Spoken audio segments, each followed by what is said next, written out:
नमस्कार। खास मुलाकात में आप सभी का स्वागत है। मैं हूं आपके साथ राखी और आज इस खास मुलाकात में एक ऐसी शख्सियत से मुलाकात करवाने जा रहे हैं जिन्हें आप बहुत बेहतरीन तरीके से जानते भी हैं और आज जिस विषय पर हम बात करेंगे उनसे वो हमारे आपके और पूरे देश और इवन मध्य प्रदेश के सभी युवाओं के लिए एक बहुत बड़ा मार्गदर्शन देगी।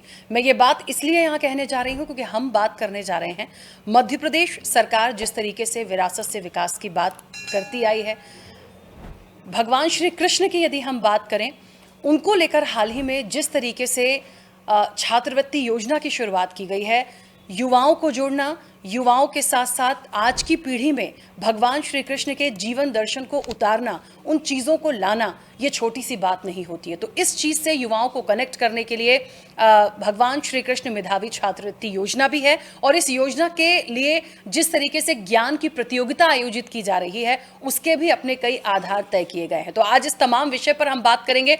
बिना देरी करे मैं आपको मिलवाती हूं, जैसा कि पहले ही मैंने कहा, मध्य प्रदेश सरकार में सांस्कृतिक सलाहकार हैं श्रीराम तिवारी जी। सर बहुत बहुत स्वागत सबसे पहले तो स्वदेश न्यूज़ आने के लिए, और आपसे मिलने का सौभाग्य भी, पहले आपके साथ काम किया, लेकिन ये जो थीम है जिस पे हम बात कर रहे हैं मुझे लगता है आज के जो युवा हैं उन्हें बहुत कनेक्ट करेगा। तो मैं शुरुआत यहीं से करना चाहती हूँ क्योंकि सब जानना भी चाहेंगे भगवान श्री कृष्ण के जीवन दर्शन को, और जैसे कि इसका उद्देश्य है इस योजना के लाने का और सारी चीज़ों को कनेक्ट करने का कि 64 कलाएं हैं, 14 विद्याएं हैं, उन सबको आत्मसात करके कैसे इसका विचार आया, क्या मुख्य रूप से उद्देश्य है और कैसे इस पर आगे बढ़ रहे हैं। मध्य प्रदेश में डॉक्टर मोहन यादव, जाहिर है कि उनका जो संस्कृति का जो प्रेम है और संस्कृति के माध्यम से हम अपनी विरासत को समझने की कोशिश कर रहे हैं और अपना भविष्य बनाने की भी कोशिश कर रहे हैं। भविष्य मतलब राज्य का भविष्य, किसी व्यक्ति की बात नहीं कर रहा है। जो 14 विद्या या 64 कलाएँ हैं वो हैं तो भारत की, और हजारों साल की परंपरा में वो विकसित हुई, लाखों साल की परंपरा में विकसित हुई। क्योंकि 14 विद्या में ऋग्वेद में जो कहा गया है, यजुर्वेद में जो कहा गया है, सामवेद में जो कहा गया है, अथर्ववेद या धनुर्वेद में, उपनिषदों में, पुराणों में, वो सब भी है, वेद वेदांगों में जो है। इसके साथ साथ जो 64 कलाएँ हैं तो उसमें भी तमाम तरह के सारे विषय को समाहित किया गया है। तो ऐसे, और यही एक तरह से नाम बदल कर वही सारी चीज़ें आज भी हैं। यदि हम इसको यूँ देखने की कोशिश करें कि जैसे हमारे जो ऋषियों का जो चिंतन है, चाहे वो ऋषि भरद्वाज हों, पराशर हों, व्यास हों, तमाम जो लोग हैं, तो अगस्त ऋषि हों या वशिष्ठ हों, सबकी बात अपन कर सकते हैं। परशुराम हैं, जिन्होंने केवल व्यक्तिगत धार्मिक काम नहीं किया है, वो तो किया ही होगा, उन्होंने साधना की, लेकिन उन्होंने समाज के विकास के लिए तमाम सामाजिक, वैज्ञानिक और सांस्कृतिक आयामों की खोज की और ज्ञान का और विज्ञान का विशेष विस्तार किया। तो उस पर हम लोगों ने गंभीरता से काम भी किया है। पर जो हमारे पुरखे हैं, उनका जो योगदान समाज के विकास में जो रहा है, उसको जो नई पीढ़ी है, जिसको आज की ये ज़्यादा मुहावरा चल गया जैन जी वाला, ये भाषा मुझे समझ में नहीं आती है, लेकिन किशोर वय के लोग हों, युवा वय के लोग हों या बुजुर्ग लोग हों, संकट ये है कि आज भी जो उम्र दराज जो लोग हैं, उनका भी अपनी विरासत के बारे में जो जानकारी है वो सीमित है। तो वो सब भी हम लोग किशोर मान के चल रहे हैं, कम से कम मैं तो, और जो किशोर हो तो है ही, जो युवजन है वो भी हैं। तो उनको एक ज्ञान का, विज्ञान का जो इतना बड़ा संसार है उसके साथ हम कैसे जोड़ें। तो हमको जो लगा कि भगवान श्री कृष्ण से बढ़कर कोई दूसरा चरित्र हो नहीं सकता है, लेकिन जाहिर है कि भगवान श्री कृष्ण जो हैं वो तब तक अधूरे हैं जब तक महर्षि सांदीपनि नहीं है, और महर्षि सांदीपनि तब तक अधूरे हैं जब तक भगवान श्री कृष्ण नहीं है। तो ये जो गुरु शिष्य हैं, इन्होंने आज से 7,000 साल पहले हिंदुस्तान को, दुनिया को कैसे बदला और कैसे उसके संरक्षण का काम किया, तो उनके प्रति श्रद्धा प्रकट करते हुए और ये जो नॉलेज सिस्टम जो विकसित हुआ है देश का, उसको एक तरह से फिर से रीइंट्रोड्यूस करने का या उसका पुनर्स्पर्श करने का प्रयास है। एक जो श्री कृष्ण छात्रवृत्ति योजना आप लाए, इसके लिए एक ज्ञान की प्रतियोगिता भी है, यानी क्विज के माध्यम से आप इसको कंडक्ट करेंगे। तो जितना मेरे संज्ञान में है कि 51 स्टूडेंट जो होंगे वो स्कूल एजुकेशन के हैं और 51 स्टूडेंट्स ऐसी हायर एजुकेशन के हैं। तो किस तरीके से इस प्रतियोगिता को कराया जाएगा, उसके क्या मापदंड हैं, कैसे पार्टिसिपेट कर सकते हैं जो छात्र छात्राएं हैं? एक तो यह कि कक्षा 9वीं के बाद से लेकर किसी भी उम्र के छात्र उसमें भागीदार हो सकते हैं। वो मान लीजिए रिसर्च कर रहे हैं पर लेकिन इनका रजिस्ट्रेशन है, वो भी इसके भागीदार हो सकते हैं। शासकीय स्कूल हो, अशासकीय स्कूल हो, निजी क्षेत्र हो, सब तरह के उसमें हो सकते हैं। और जो एक शिक्षा का जो अनुशासन है, वो ज़रूरी नहीं कि वो केवल मैथमेटिक्स पढ़ रहा हो या साहित्य पढ़ रहा हो या कॉमर्स पढ़ रहा हो, वो पत्रकारिता वाला भी हो सकता है, वो अंतरिक्ष विज्ञान का छात्र भी हो सकता है। तब जो भी ज्ञान के आयाम हैं, तो वो सारे जो अध्ययनरत जो छात्र हैं वो सब उसके भागीदार हो सकते हैं। दूसरा, ये कहते हुए हमें गर्व है कि मध्य प्रदेश जो है पढ़े लिखे या योग्य छात्रों की दुनिया है। मतलब मध्य प्रदेश किसी भी देश के किसी भी राज्य से किसी तरह से कम नहीं है, बल्कि शायद हम अव्वल होंगे। बहुत सारे जो मध्य प्रदेश से बहुत सारे वैज्ञानिक, जैसे अनिल काकोडकर हैं जो एटॉमिक रिसर्च कमीशन के अध्यक्ष रहे हैं, ऐसे 2500 नाम हम याद कर सकते हैं जो आधुनिक भारत में भी जिन्होंने ज्ञान और विज्ञान के क्षेत्र में एक तरह से विशेषज्ञता भी हासिल की है और देश में बहुत कुछ सार्थक जोड़ा भी है। तो ये जो हमारी जो किशोर पीढ़ी है, युवा पीढ़ी है, ये लोग भी देश के विकास में, ज्ञान और विज्ञान के विकास में अपना सबसे बड़ा योगदान दे सकें, उस दिशा में प्रेरित करने के लिए ये छात्रवृत्ति योजना को डिज़ाइन किया गया है। छात्रों का जो चयन है उसमें कितना लगभग प्रोसेस रहेगा, कितना वक्त लगेगा? क्योंकि जो मेधावी छात्र हैं उनके लिए राशि भी 1-1 लाख रुपए की रखी गई है, क्योंकि ये जो एक पूरी योजना के माध्यम से, तो इसमें कितना वक्त लगेगा? इन सारी चीज़ों को कैसे आगे इम्प्लीमेंट करेंगे? ये देखिए, लगभग शायद 9-10 तारीख के आसपास हम लोग समाचार पत्रों में इसको विज्ञापन देकर समाज के सामने लाएंगे और उसका एक पोर्टल हमने शुरू किया है, वेबसाइट शुरू होगी और उसमें OTP के माध्यम से जो छात्र हैं वो शामिल हो सकते हैं अपने मोबाइल के माध्यम से। तो एक छात्र एक ही बार एक ही मोबाइल का इस्तेमाल कर पाएगा। दूसरा ये है कि स्कूली छात्रों के लिए एक तरह से प्रश्नावली अलग तरह की होगी और जो उच्च स्तर की जो शिक्षा प्राप्त कर रहे हैं उनके लिए कुछ अलग तरह का प्रावधान किया गया है। और ये भी कोशिश होगी कि आपको 10 मिनट की अवधि में आपको सवालों के जवाब देना है, उसको दर्ज करना है। पर ज़रूरी नहीं कि जैसे मान लीजिए कि एक कक्ष में 4 लोग बैठे हुए हैं और चारों अपने मोबाइल खोलकर बैठ जाएं, तो सबके मोबाइल पर अलग अलग सवाल आएंगे। कोशिश हमारी ये है कि एक इसको गंभीरता से इसको हम लोग विकास में या जोड़ पाएँ या जो योग्य छात्र हैं उनको और प्रोत्साहित कर पाएँ। मुझे ऐसा लगता है जिस तरीके से आप बता रहे हैं, एक बड़ा अच्छा सवाल आया मेरे मन में, क्योंकि युवा पीढ़ी को इससे जोड़ने के लिए ही जिस तरह का ये एक प्रतियोगिता है, मुझे लगता है प्रभु श्री कृष्ण के जीवन से जुड़े हुए सवाल भी उसमें होंगे। तो जो छात्र छात्राएं इसमें पार्टिसिपेट करेंगे, या एक आपने भी कहा कि उससे ज़्यादा आयु के भी यदि कोई हैं तो वो आ सकते हैं, तो वो पहले तो उतना पढ़ेंगे भी, अपने आप में उनकी एक जागरूकता उनके प्रति होगी, तब वो जाएंगे इसमें पार्टिसिपेट करने। तो ये अपने आप में मोटिवेट कर रहा है कहीं ना कहीं स्टूडेंट्स को। निश्चित रूप से, और करना ही चाहिए। जैसे 2 प्रसंग मुझे याद आ रहे हैं। एक हमारे यहाँ देश है इंडोनेशिया, उन्होंने अपनी परंपरा को याद रखने के लिए, और मुस्लिम बहुल राष्ट्र है वो, लेकिन उन्होंने अपनी परंपरा को, अपनी विरासत को याद रखने के लिए राम और श्री कृष्ण इन सबकी परंपराओं को, विद्याओं को याद करने की, और रामलीला और रासलीला के माध्यम से वो उसको परंपरा को जीवित भी रखे हुए हैं। दूसरा, अभी जो पश्चिम एशिया में जो युद्ध का माहौल जो चल रहा है, तो उसमें जो भी बातचीत का जो युद्ध हुआ है, उसमें ईरान ने ये याद करने की कोशिश की कि आज से 5000 साल पहले, 3000 साल पहले, 4000 साल पहले उनकी जो सांस्कृतिक परंपरा हैं, उनकी जो जड़ें हैं, वो भारत से मिलती हैं।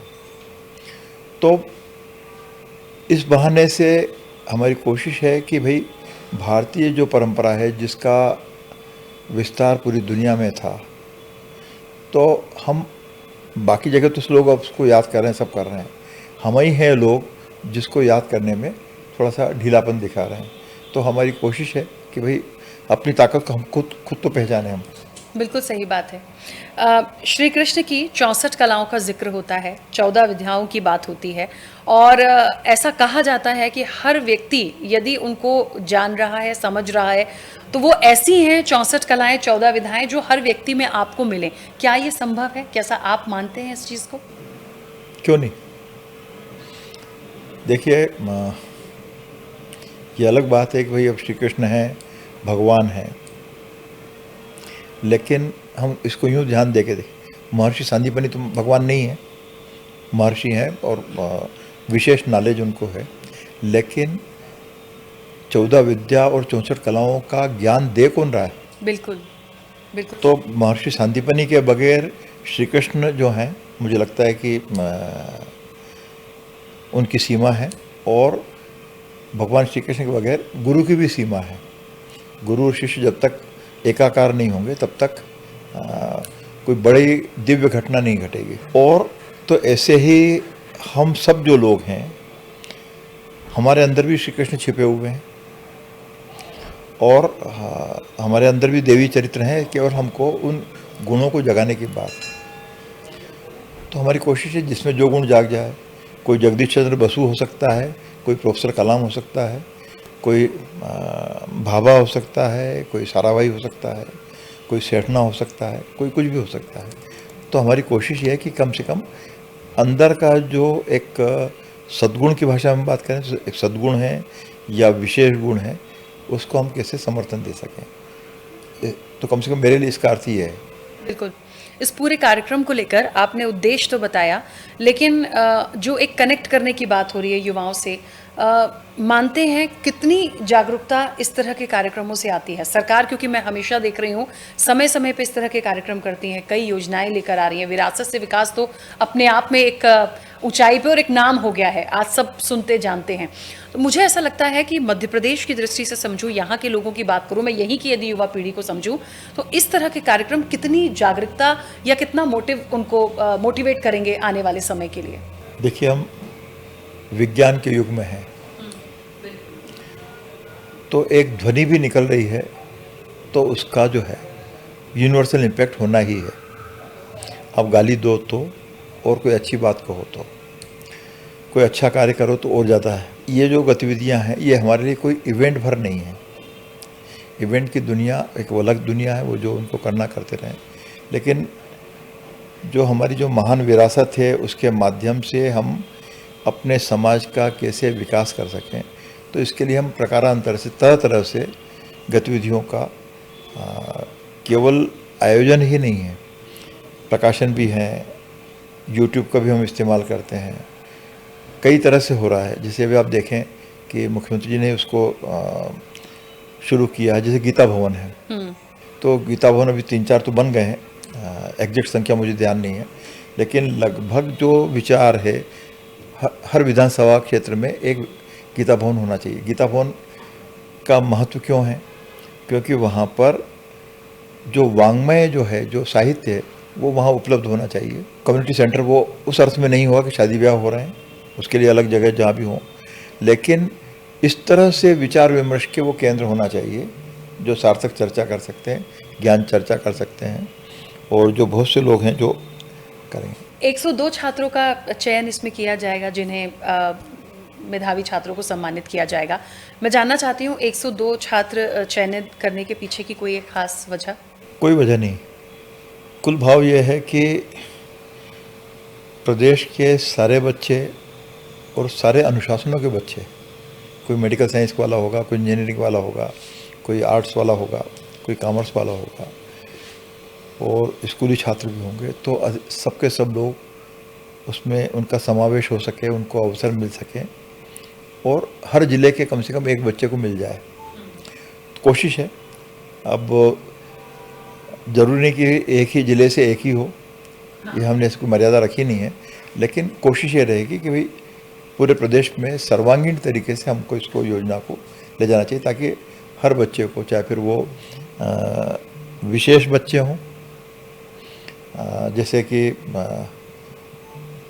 दृष्टिबाधित जो बच्चे हैं वो भी यदि भाग ले सकते हैं लें, सामान्य बच्चे वो भी ले सकते हैं। इसमें कोई इस तरह का जाति विशेष के साथ कोई संबंध नहीं है, सारे बच्चे हैं, चाहे वो हिंदू हों, मुसलमान हों, सिख हों, ईसाई हों, जैन हों, जो भी हों, जो भारतीय हैं, जो बच्चे हैं, जो पढ़ रहे हैं, जो छात्र हैं, छात्र हमारे नज़र में हैं। जैसे कि श्री कृष्ण एक छात्र हैं, तो छात्र के रूप में ही हम सारे छात्रों को हम जोड़ना चाहते हैं। सर, इसमें कितने क्वेश्चंस होंगे, कितनी देर में उनको करना है, और जैसे कि कहते हैं ना कि मेरिट के आधार पर आगे उनको चयन किया जाएगा, तो उसका रेशियो क्या रखा गया है? एक कि सामान्यतः 500 सवालों का एक बैंक होगा, लेकिन 500 सवाल को हल नहीं करना है। मोटे तौर में 10 मिनट में आप 30 सवाल आप कर सकते हैं। 30 सवाल का जवाब देना अनिवार्य है। अच्छा, ज़्यादा दे पाएँ भगवान भला करे, लेकिन 30 तो कम से कम देना ही है। और निश्चित रूप से हमारे जैसे कि प्रतिभावान बच्चों की कोई कमी नहीं है, वो सैकड़ों और हज़ारों में और लाखों में होंगे ही, होना भी चाहिए। तो उसमें से हमारी मुश्किल ये है कि हमको उसको सीमा में जाना पड़ेगा, तो हम उसके बाद फिर लॉटरी सिस्टम में जाएंगे। तो अब ये हमारी सीमा भी है, तो लॉटरी सिस्टम में जाकर जो 102 बच्चे हैं उन्हीं का चयन करने की हमारी सीमा है। एक और इसी से जुड़ा हुआ, क्योंकि थोड़ा सा एक पार्ट सनातन का भी आता है, श्री कृष्ण की बात हो रही है, हम तो उनके जीवन दर्शन से यदि युवाओं को कनेक्ट करने के लिए इस तरह के कोई कार्यक्रम करते हैं तो सवाल बहुत जायज़ हो जाएगा। इसकी शुरुआत करने की जो थीम आप लोगों ने रखी, गुरु पूर्णिमा का दिन बहुत एक शुभ चुना गया, उसके पीछे की खास वजह? नहीं, गुरु पूर्णिमा का दिन है भैया। गुरु पूर्णिमा का मतलब ही है कि ज्ञान की आराधना, जो ज्ञान दे रहा है उसके प्रति हम कभी भी ऋण से मुक्त नहीं हो सकते। ये अलग बात है कि महर्षि सांदीपनि 7000 साल पहले हुए, लेकिन उनने जो किया है समाज के लिए, तो वो हम उससे ऋणी नहीं हो सकते। दूसरा एक और है कि जो उस वक्त महर्षि सांदीपनि ही क्यों, ये सवाल आपको हो सकता है। और भी तो गुरु हुए हैं, गुरु द्रोणाचार्य भी हुए हैं। तो हम इस तरह से भी देखें कि इसे गुरु द्रोणाचार्य, जाहिर है कि वो बेहद समर्थ और ज्ञानी और उज्ज्वल चरित्र के गौरवशाली हमारे आदर्श पुरुष रहे हैं, लेकिन उन्होंने एक जो मर्यादा बनाई थी, राज परिवार के लोगों को ही वो सिखाएंगे। तो एकलव्य के अंगूठे वाला प्रसंग भी हमको जो देखने को मिलता है। बिल्कुल। पर महर्षि सांदीपनि ने ऐसी कोई मर्यादा नहीं लगाई, तो उसमें राज परिवार के आप हों तो भी साधारण बच्चे रहेंगे, और असाधारण परिवार से तो भी आप साधारण बन के आपको रहना है। तो उनके शिष्यों में श्री कृष्ण भी हैं, बलराम भी हैं, सुदामा भी हैं, मित्रवृंदा भी हैं, विंद अनुविंद भी हैं, और भी लोग हैं।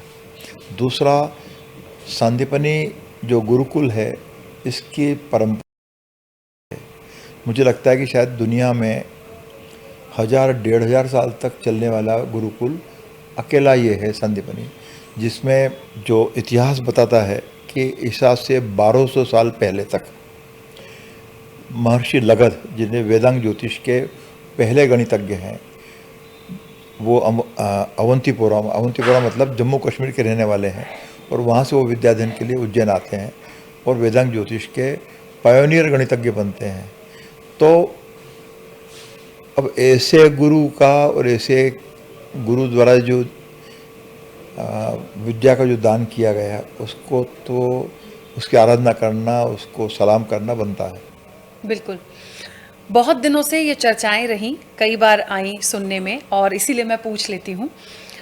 नंद गोपाला की हम बात कर रहे हैं, और जब नंद गोपाल की बात होती है तो गायों की बात होती है, और वो उस समुदाय से हम जोड़ें तो हमारे मध्य प्रदेश के मुख्यमंत्री डॉक्टर मोहन यादव हैं।